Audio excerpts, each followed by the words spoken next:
Connor, I'm depressed and a little angry. Okay, yeah. Welcome to Switching Rails. Yeah, this is your host, Trenton. This is your host, Connor. Yeah.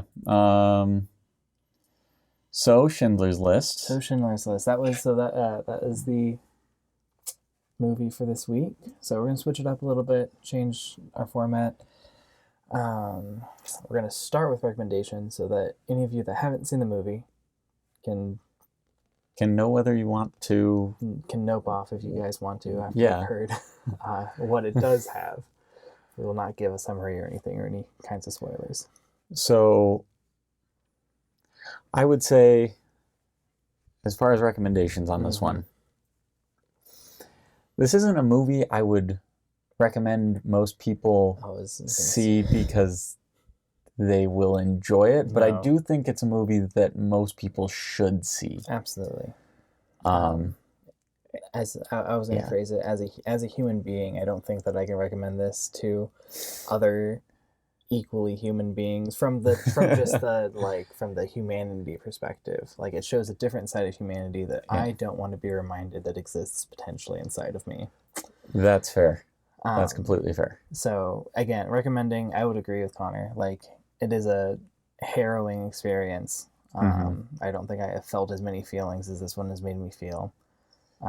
There are like very frequent pieces of nudity. There's some language, not a lot. Actually, there's a lot of killings, some violence. I feel like there's more killings than there is actual fisticuffs. And I think the biggest thing about this is that, and we'll get further into it later, but it's the fact that in the back of your mind, you always know that this is based on things that actually happened. I had to break myself out a lot of the times being like, hey, I know this happened, but like, it's not real right now. Yeah. Like, it was real, which is awful. But it's not what I'm watching on screen. Right? Exactly. And again, we'll get more into that. I actually have specific thoughts about that for some of the later questions. But as far as recommendations go, for just enjoyment, I think the only people that will really enjoy it that I would associate with are like history buffs. Yeah, history buffs for sure. Again, it is a very well done movie. Yeah. So like movie connoisseurs, maybe film students. Yeah. Also, I do believe we'll enjoy it. And then if you do want to have what I feel like got me the closest to understanding the emotional impact of the Holocaust, because that's what it, not a spoiler, that's what it's about. I didn't know that until Connor showed up today. Yeah. Whoops. All right. What's the next one here? How is our recommendation section feeling emotional? That's Yeah, I know. It's rough. Alrighty, so does it deserve its place on the list? I absolutely think it does. Absolutely. I feel like it could go above 12 Angry Men. Yeah. The only reason I would maybe say that it should be as low as it is only because of how absolutely negatively it impacts your emotions. Absolutely.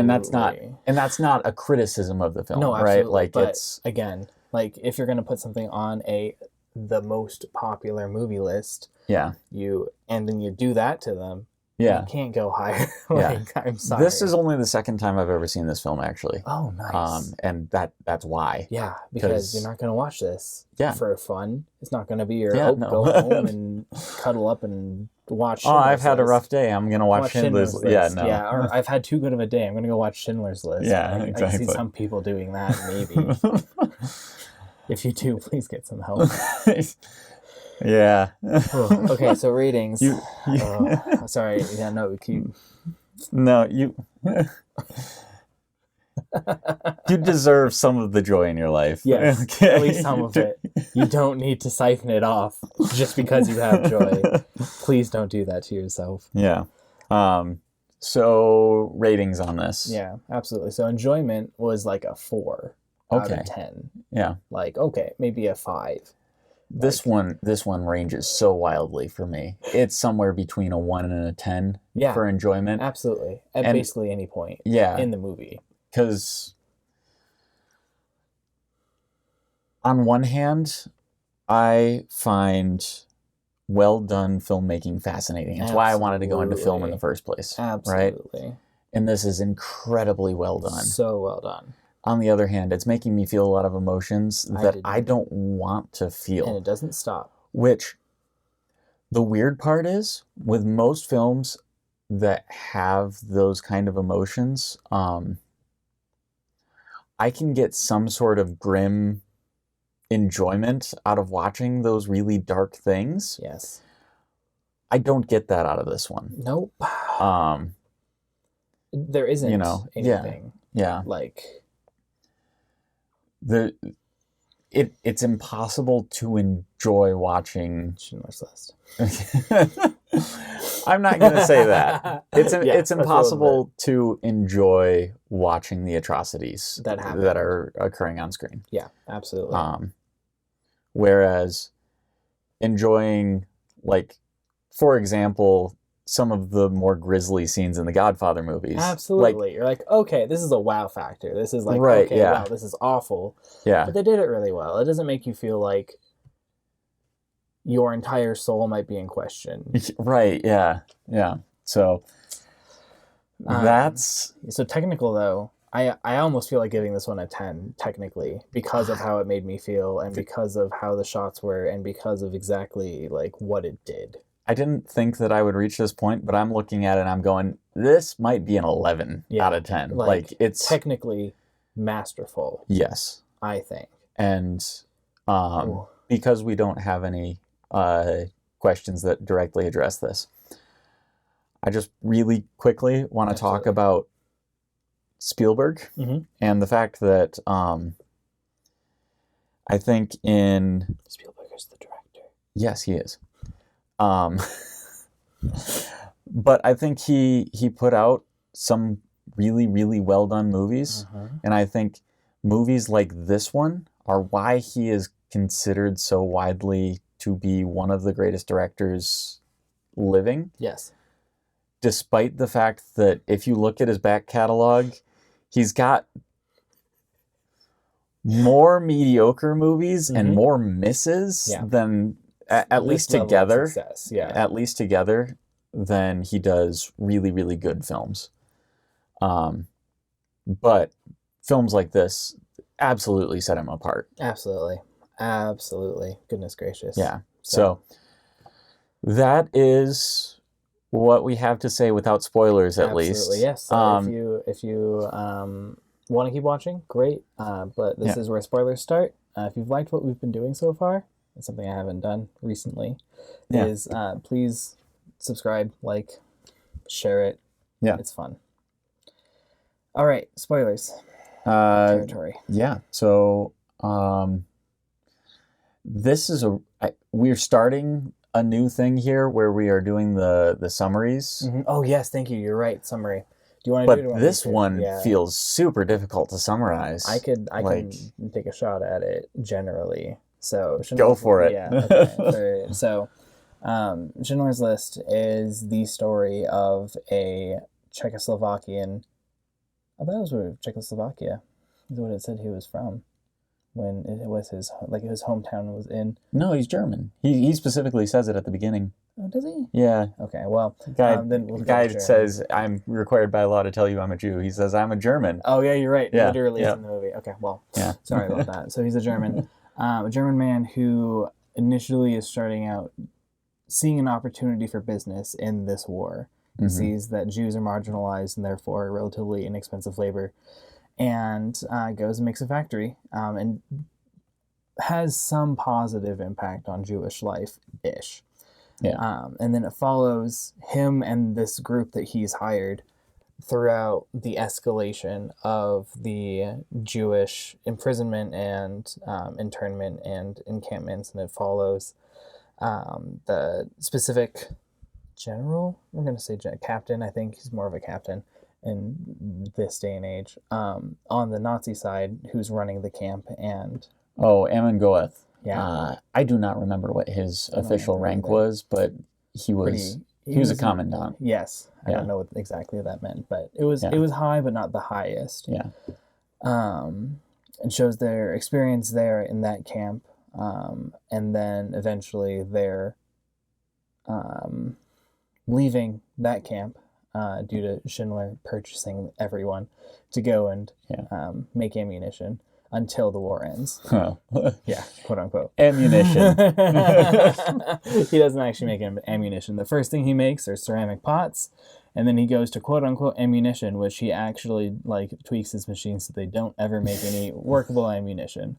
Yep. For the 7 months until the war ends. Yep. And saves 1,100 people. Well, and he basically spends all of his money on keeping these people from being sent to Auschwitz and keeping the factory to keep the factory from creating any real ammunition. Exactly. So he makes a very large sum of money in the first 3/4 of the movie. Yeah. And then in the last quarter, or well, maybe a third of the movie, he uses that to go and save as many people as he can because he has grown as a character. Yes. Yeah. So that's the summary. That is Schindler's List, I think. I think you did a great job of summarizing a movie that cannot be summarized. That has no emotions in it. If I cry in this episode, I don't apologize. It needs it. Goodness gracious. I'm no longer watching the movie, so I feel very confident in saying I'm not going to cry now. I don't know. I was talking about it with my wife for 3 minutes, and I was very close. So we'll see. Hopefully, it is far enough away that I'm like, all right. Let's see how this goes. So, let's see. Initial reactions. So, my initial reaction was a desire to throw the remote at the TV screen after it finished. It made me angry. This movie made me sad and angry that this existed and happened, and that it is not fictional. Yeah. That the crimes against humanity at this level existed in real life. It's interesting that you say that, because with what happens at the end of the movie, where we have Oskar Schindler basically telling the Nazis, you have the choice to kill everyone here, or you can go home as not a murderer, as men and not murderers. From there to seeing the Schindler's Jews repaying him as in the ways that they can, and from there seeing the funeral. Or I guess not funeral, it was the tribute. Yes. Memorial. The memorial, yeah. Seeing that progression leaves me with a very different feeling than I have watching some of the earlier scenes with, the Nazis that are totally laughing at the dehumanization of people. So yeah, it's really interesting that at the end of the movie you wanted to throw the remote, whereas by the end of the movie I feel an extreme melancholy and also a little bit of warmth from that ending. Yeah. Which I feel is another very valid response to this movie. They did a really, really good job wrapping it up. Yeah. I feel part of what led to more of my emotional reaction is the fact that they went over numbers at the end. Yeah. A little bit. And he saved 1,000 people, which led to 6,000 people being alive because of that. Yeah. 6 million people still died. Yeah. The fact that they have a memorial for this man who saved 1,000 people out of 6 million people that died infuriates me. Okay. A little bit. Yeah. Just yeah. And I could totally understand that. But even with that, the fact that at the end I have both of us here, which is nice. Yeah. Whew. But even at the end where he's having that sort of monologue of talking about wanting to save one more person, I think that was what was really powerful to me. Absolutely. And almost killed me. I think, while it is important to recognize that, yes, 1,000 in comparison, or I guess 1,100 in comparison to 6 million is a drop in the bucket. But the fact that he was saving that drop is still absolutely incredible. Absolutely astounding. And so it's really hard for me to be angry at that. Earlier in the film, and this is the other thing that I really like about the way that they do the character arc, is you go from being relatively angry at this guy. Schindler. Exactly. Yeah. How are you this callous? Yeah. Because he starts out as apathetic and, as you already brought up, callous, and very much almost a stereotype of the soulless businessman. Yeah, absolutely. And I was watching somewhat closely on this because I'm like, this is not, having only seen it before, this is not the Oskar Schindler I remember. Yeah, from this movie, from this impression. And I realized that there is a turning point at the liquidation of the ghetto. Yeah, that's one. Yep. And then there is the second one, and the one where you realize that he has genuinely changed when he talks to the maid that Amon Goeth has when he has the conversation with her down in the cellar. Yep. And I think that is the point where you go, okay, this is a completely different character now. He is not the same person that he was before. And even there's a very short time after that where he still has the one lady that comes and asks for him to take in her parents. Yeah, that's actually the turning point for me. Yeah, is when he goes and visits Storm, the accountant. Oh, Isaac. I think it's Stern. Yeah. Whenever he visits his accountant and rants a little bit there about, hey, like, I can't stop death from happening. Yeah. And he's like, I'm not trying to say that you should be. Yeah. Sanity exists. And then he goes and offers to go and bring the parents to his factory. That's the turning point in my heart. I think because that... The obvious turning point. Yeah. I think because that follows so closely on the heels of the conversation with the maid, and then the immediate next conversation with Amon Goeth telling him that true power is having every right, essentially, to deal out death and choosing to forgive instead.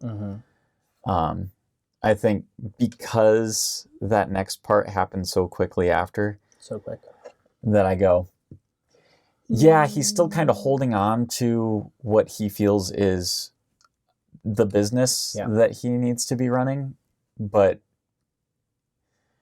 his heart has changed, and I guess that's how it feels to me. It feels that his heart has changed. His brain is just catching up. Absolutely.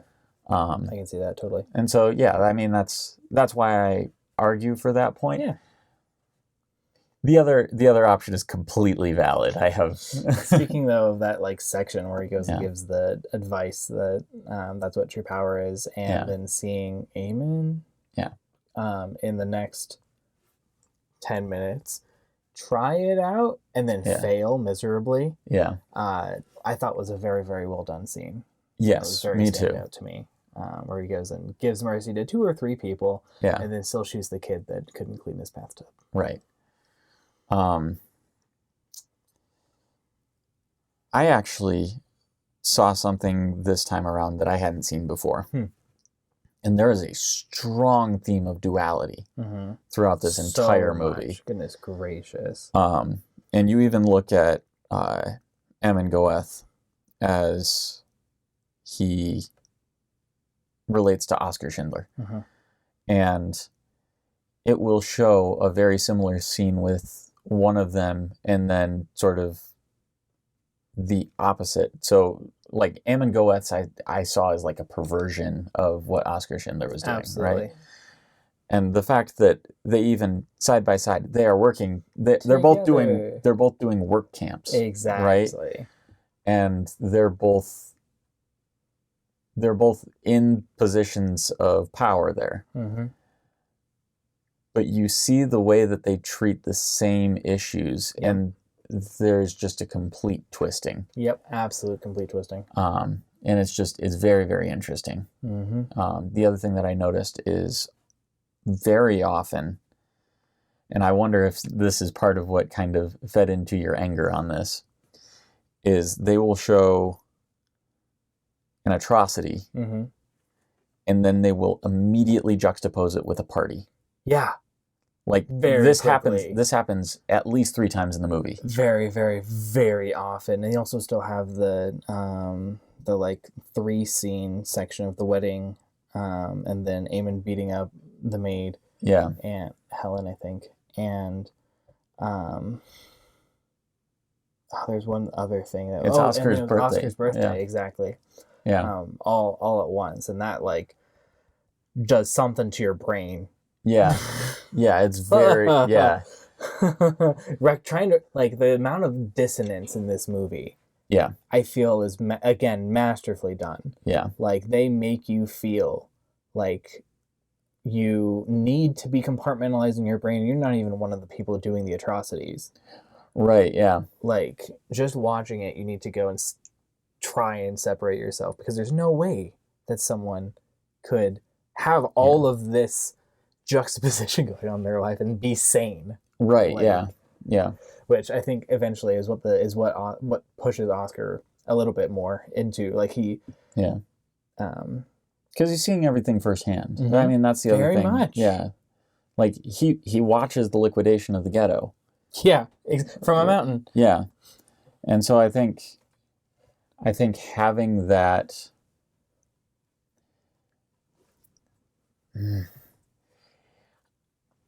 I forgot where I was going with this, but it's just a masterfully done movie. Absolutely. And it messes up my emotions, and not many movies do that. No, I thought I was a relatively stalwart person. He did a very good job with throwing multiple things in here that make you question yourself, and it's very riveting though. It keeps you in the entire time. Yeah. And again, there's the to call like they use color very well. I think it's black and white with like little, 2 or 3 pieces of color, one of which being the girl in the red jacket. Yes. Who you then saw act like you kind of hope that maybe she made it out of the massacre of the ghetto alive, but you see her body being exhumed later on, and you're like, well, and what's wild to me is the girl in the red jacket is a image that you see a lot when people talk about this movie, just in general, which tells me that it is something that a lot of people connected with. Absolutely. And I remembered it being in the movie a lot more frequently. Like, it almost feels like a through line. It isn't. It's like, in there for a total of 2 scenes. Yeah, exactly. There's the liquidation of the ghetto. Yeah. And there's her body. Yeah. And that's it. That's it. That's all that's here. And that's just, it's so wild to me that's... They did a really, really good... And I feel like it's on both sides of Halfway Point as well. Yes, like I believe so. It's a thing that ties both the quote-unquote like first half and the second half together. Yeah. And like in that first part, it's when when Schindler is, again, having that first realization of like, wow, this is kind of awful. And then he's already there, very much so, when he sees the second body, where he's like, wow, this can't keep going on. This is atrocious. Yeah. That's really interesting. I didn't notice that in relation to his character, but I definitely think that was almost certainly intentional. Yeah, almost guaranteed. Yeah. And then the only other color I can really remember is the candles at Sabbath when they're in the new factory. Yes. And I have no clue what the significance of that was. I almost like part of me feels like it's a because right after that you start seeing the guards and like you see the guards in the same kinds of bunkers that you were seeing the women when they were telling the stories of being gassed. And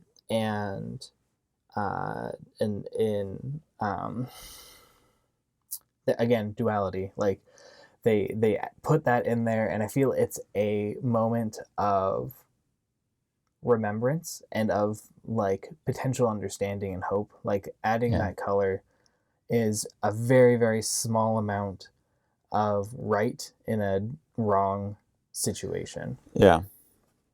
Well, and one thing that just hit me that could be, I don't know, maybe, there is very little that we see of the Jewish faith throughout this film. Yeah, very little.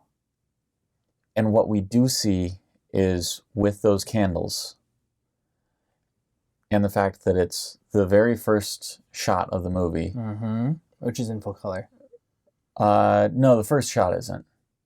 The first shot was. I thought the movie... Oh, it was? Yeah, the first scene where there's multiple Jewish celebrations. It has what I believe to be full color. Like there's yellows, there's browns and more textures and things like that. We'll have to go and not watch it again. Yeah, no, I'm not going to watch that again for at least 3 years. No, I completely agree. But the idea that second shot is after essentially Oskar Schindler has no more boundaries around what he is allowed to give to the Jewish people. Yeah. And the fact that at that point, he has told him, it's Friday, the sun's going down, what are you doing? What are you doing? It's the Sabbath, almost. Get prepping. And so the idea that was the point at which they could reclaim their faith. Yeah, absolutely. I think that could be the significance of the color there. Yeah, there's not a whole lot of things that I feel like it's because like you don't need it. I feel like these conversations are a little bit like what they're trying to like push into your brain. Like, hey, why did we do that? Think about it. Yeah, like this is Whew. So yeah, awesome. So we've covered a few things. We've covered standout scenes. We've covered some themes. Are there any other scenes or themes that you like think back to and are like, wow? There are a few scenes that do that for me. I think, as weird as it sounds, and I don't know why this is one of the ones that sticks with me, it's the scene where Ammon is with his maid in the cellar having the conversation with her about like maybe that this is all what's wrong, and like everything around us is wrong, and you know we should be together, and then like he blames her for the conversation that he is having with essentially just himself. Imagined with her. Yes. And I don't know why that scene sticks with me. I think part of it is because we've seen how brutal and cruel he can be. Absolutely. And the fact that you don't feel that she's safe through that entire thing. I thought she was dead. Yeah. After having the shelf thrown on top of her. Yeah. Like, I was like, oh, nope. That sucks. Well, at least Schindler is right. He didn't shoot her. Like, that was going through my head at that moment. Like,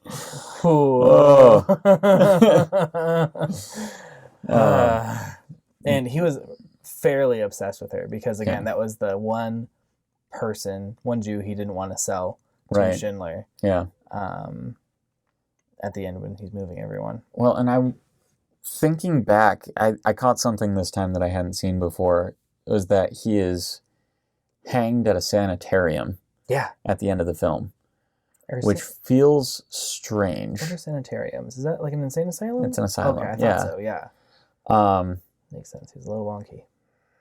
So thinking of that in the way that, like, that the first time you watch through that, you go, like, she's not saying anything, and he's filling in her conversation for her because he thinks he knows what's going on in her head, right? This time, I'm not so sure. I'm not sure that he thinks he knows what's going on in her head. I think he may actually just think that that's what she's thinking. Like, he is drunk again. Yeah. Like, I get if I was a different person, I feel like I would I already do resonate very deeply with Schindler. Like, if I was put in that same situation there at the end, and like, hey, I've been keeping myself focused on the goal. The goal is save as many people as I can. Save the people that I have, keep them safe. Yeah. And then that goal is accomplished, and you are crushed by the fact that you could have done more. But he is very single-mindedly focused on the saving like the people that he currently has, that like he feels like he was blinded to the possibilities of doing extra. Like, he grows a lot in this. Yeah. And not painlessly. Right, yeah. And I think that is one thing that I do really appreciate about this film, among the other things that we've already discussed, is it shows the difficulty of growth. Mm-hmm. Most films don't, at least in my experience, and I would say most stories don't. Just not to this level. Like, they kind of throw in elements, but... Yeah, there are things that are painful that cause you to grow a lot of times in stories, but it's very rare that the growth itself is hard to do. Mm-hmm. And I would say this is one of them. Yeah. You know, this Absolutely. is one where his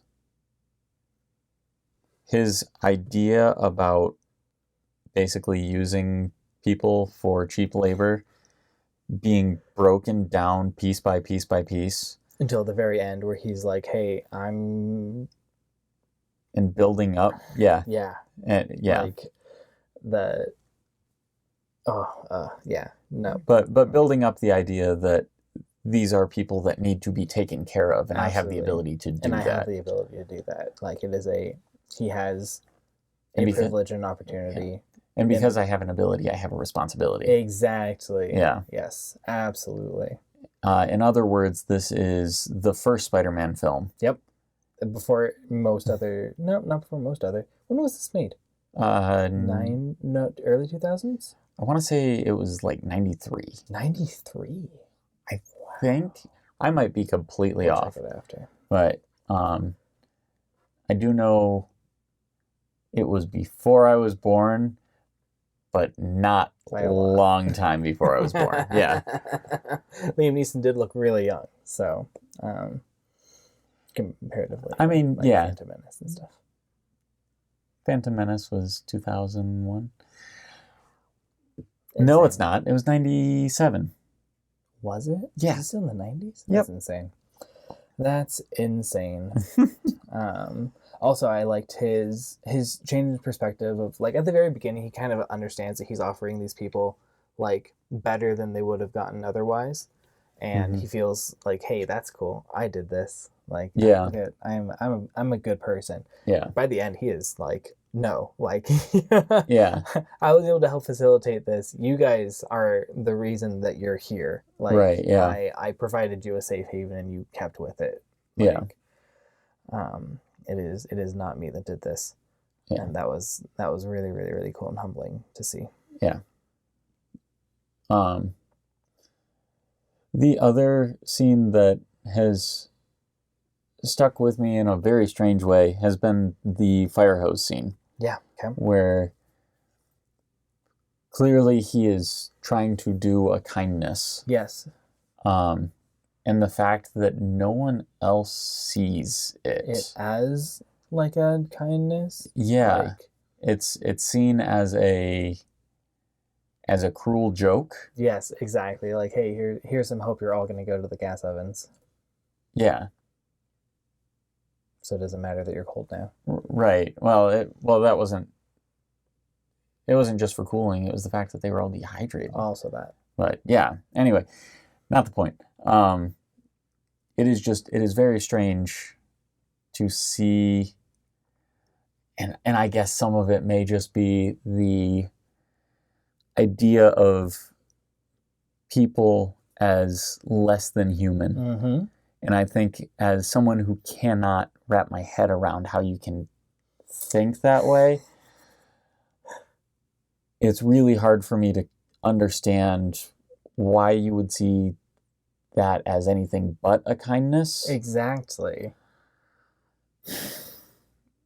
But as Eamon? Yeah. Says to the maid in the cellar, like, you are less than human, so like whoa, or you're not quite human or something like that, like a real person, I think is what he says. Yeah. But whew. So one technical thing though that did, like, thankfully at points break me out of the immersion was the amount of like upward spurting blood. Oh. That you see, like, hasn't been popular in movies for 10 to 15 years. Yeah, it depends on your... Depends on the movie, I guess. Well, yeah, it depends on the movie and depends on your geographical location of filming. Really? Sometimes. That's really funny, actually. I mean, Japanese films have always loved their spurting blood, and they continue to this day, and it makes them fantastic to watch. So that because they're never brutal like this. No. They're always like these high-octane, like really fun action movies. Exactly. And so the spurting blood is just like, cool. That's great. Totally cut that guy's arm off, and now blood shooting across the room. Yeah. But almost all of these were headshots, and almost all of them had random spurting blood that I was like, okay, hey, that's something that can help me break the immersion a little bit. Yeah. That doesn't break the immersion for me. I think some of it may be because when you have put yourself into as many movies as I have and have kind of got yourself immersed in them, stylistic choices like that almost just put you in a different world rather than putting you in... Oh, interesting. Yeah. An AU instead of like, hey, this is the real world. This is things that are happening in an alternate reality. I mean, it's kind of the same idea of watching things in black and white. Mm-hmm. Like I could still get immersed in those things. It's just it's a different world. This is black and white world. Yeah. You know, things aren't going to look the same. All movies, except for maybe documentaries, are fiction in that sense, which is kind of interesting. I have some thoughts on documentaries that I will discuss with you later. That's great. I have a documentaries episode. Maybe. I don't think I have enough to say about them for a full episode. So one thing about this format is we don't have a good way of like ending now, because like recommendations were a good way of like... That's true. Trying to start wrapping up. I'll have to find another thing similar here. Yes, but I think Have You Seen Next Week's Film is still good for that. Oh, that's a good point. Yes. Either way, technical things that stood out to you, other than the blood spurting out of... Yeah, that was the main one that, like, because otherwise you don't think about technical things. And I feel like that's a point of, like, or at least I did not think about very many technical things in that one, where, like, besides the colors were obvious, like, and we've touched on that. Otherwise, I didn't have enough emotional bandwidth or mind power to notice as many technical things. There were two things that I noticed. Okay. One was the use of shaky cam. Specifically when people were on vehicles being moved. Oh, good point. Okay. The two that are really stuck in my head right now is the one where they have the physical training, or not training, but the physical testing. Yep.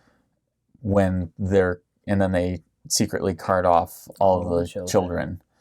And there's a shot from inside the truck where you see all of the people rushing. Running. Oh, that was very well done. And there are less and less and less until you just have the one woman who is there, and the camera's shaking all over the place. And like, there is a very strong feeling of desperation in that.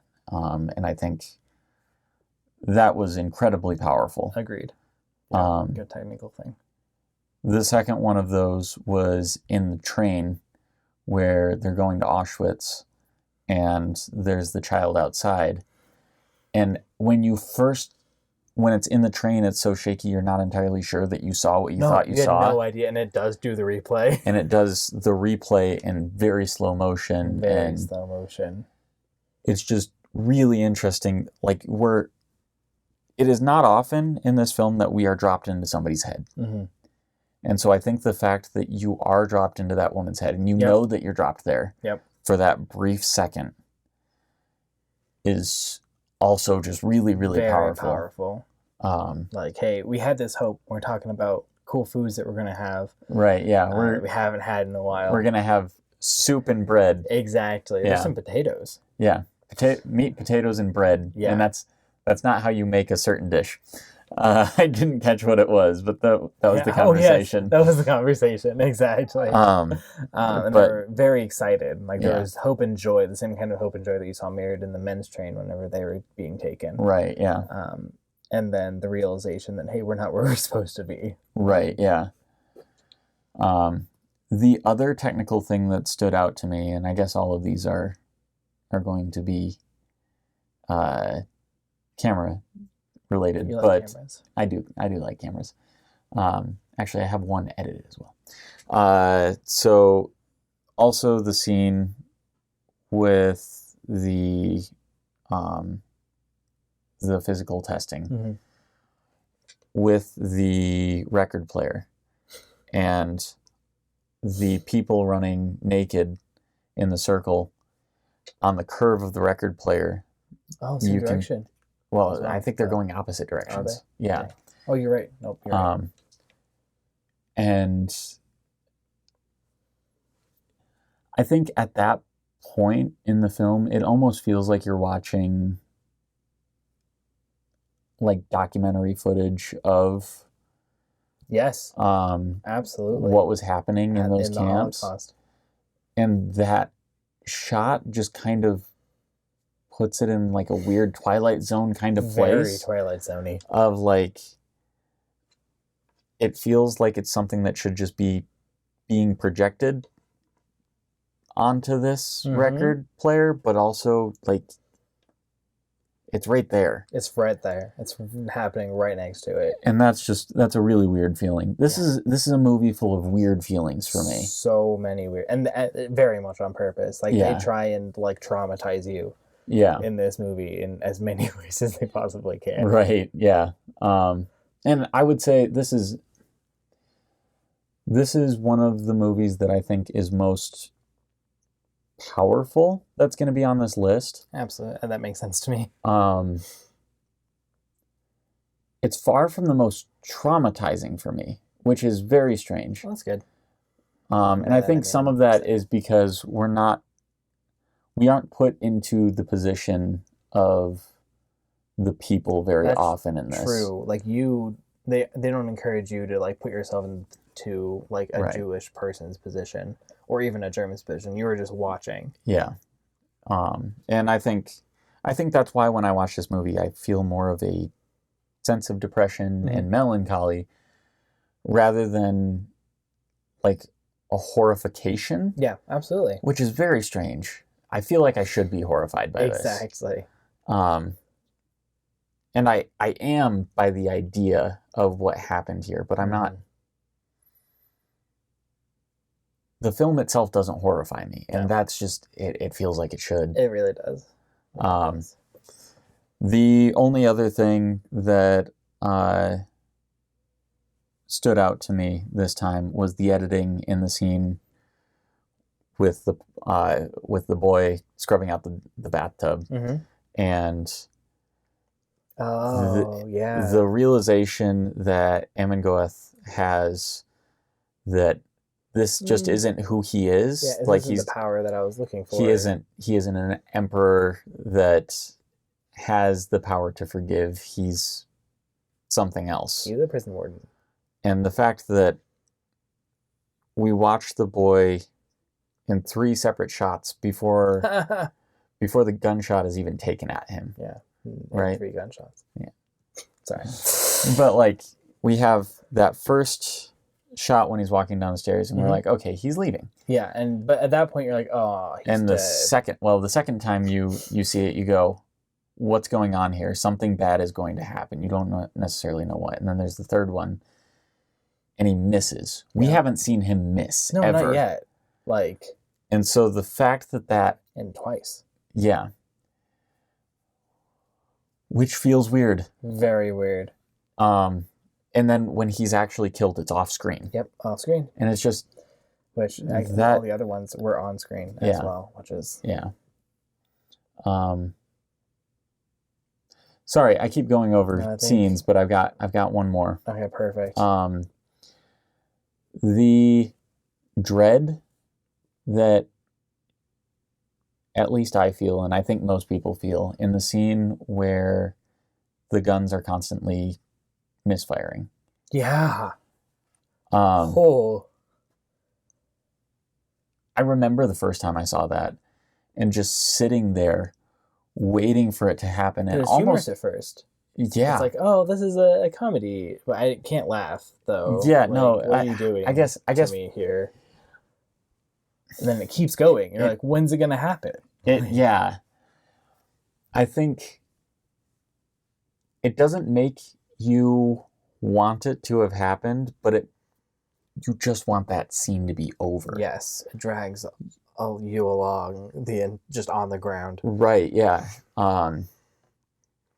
Because if he was dead, he wouldn't be dreading getting shot anymore. Yep. And the fact that he still is, and he pulls the second gun, and you're like, okay, it's just going to be done. And it's still, yeah. It's a very... This is an emotionally draining movie. Absolutely. It just is. Yep. Nope. It's not anything good. Jeez. It's all bad. There's nothing good. I feel like your opinion of this movie has dropped as we've had this conversation. At the beginning, you were talking about it being really good. It's a very good movie, but there's nothing good about it. Nothing good. All right. Well, next week we're going to be watching... Thank goodness. We're gonna start on The Lord of the Rings. Oh, we're doing that a little differently. Yes. So Return of the King is supposed to be the next one on our list. Mm-hmm. But because the entire trilogy is on there, we're going to start with Fellowship. Yeah. Because I think with movies it's really nice like this, it's really nice to watch them chronologically, but I feel like sometimes the context from the movies before are important for... Oh, and that's what I mean chronologically. Yeah. It's 1, 2, 3. Yeah. It isn't 3, 1, 2 like it is on IMDb. Yeah.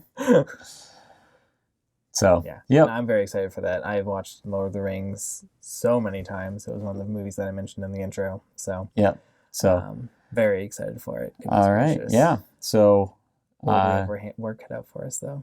Yeah, we are. Are we into short movie territory after this? No, we've got Pulp Fiction after this. I don't know how long that is either. It's like 2:45. That's better than the 3.5 of today and the 4 hours that we're going to be doing for each of the extended. Yeah, that's fair. But yeah, so we've got I guess shorter movies coming. Yeah, that's nice. They're not short though. No, they're not short. They aren't. So thank you, man. But yeah, how do we end this?